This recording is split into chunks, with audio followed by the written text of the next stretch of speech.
नमस्कार दोस्तों, जय हिंद जय भारत। दोस्तों, अपना डॉक्टर खुद से बने, इसी टॉपिक पे मैं आयुर्वेद चिकित्सा को लेके आया हूँ आपके समक्ष में। आयुर्वेद कितने तरीके के होते हैं, क्या होते हैं, रोग कौन कौन से होते हैं, ये सारा डिटेल्स इस वीडियो के माध्यम से हम आपको बताने जा रहे हैं। तो आयुर्वेद के 3 भाग होते हैं। कितने भाग होते हैं? 3 भाग होते हैं। पहला जड़ी बूटियों के द्वारा, दूसरा शल्य चिकित्सा, तीसरा खान पान यम नियम, ये सब के द्वारा। तो पहला जो हमने बोला, जड़ी बूटियाँ पेड़ पौधे के द्वारा जो चिकित्सा होती है, उनके रचयिता यानी उनको जो लाने वाले थे वो महर्षि चरक जी थे। और दूसरा सुश्रुत ऋषि थे जो सर्जरी चिकित्सा लाए हैं, जिसको हम शल्य चिकित्सा कहते हैं, उनको सुश्रुत जी लाए थे। और यम नियम खान पान के द्वारा हम कैसे ठीक हुए, इनका खोज महर्षि वाग्भट जी ने किए थे। तो हमारा शरीर बीमार पड़ता क्यों है, हम क्यों बीमार होते हैं, इसका 3 कारण है। पहला वात, दूसरा पित्त और तीसरा कफ।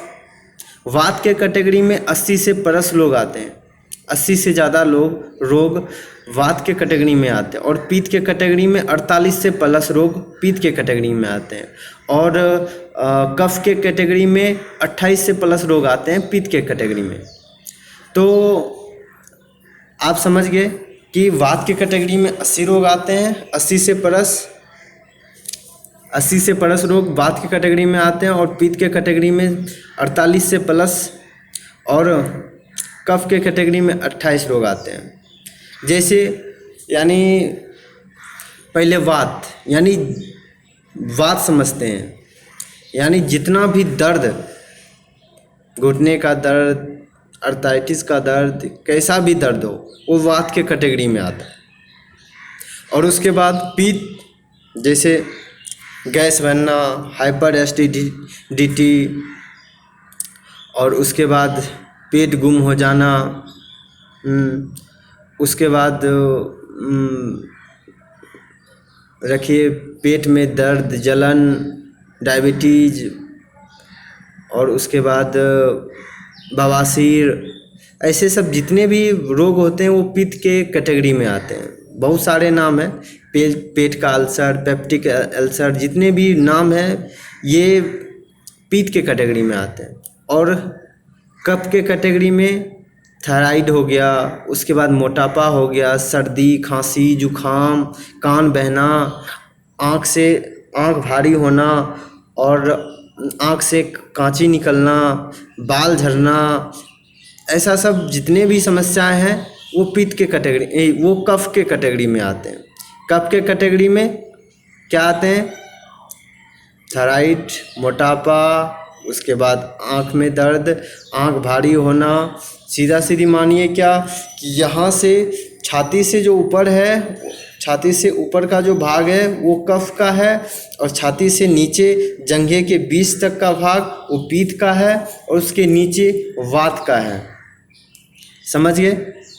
तो कफ पित्त वात में के ही चलते इंसान के शरीर में कोई भी रोग उत्पन्न होते हैं।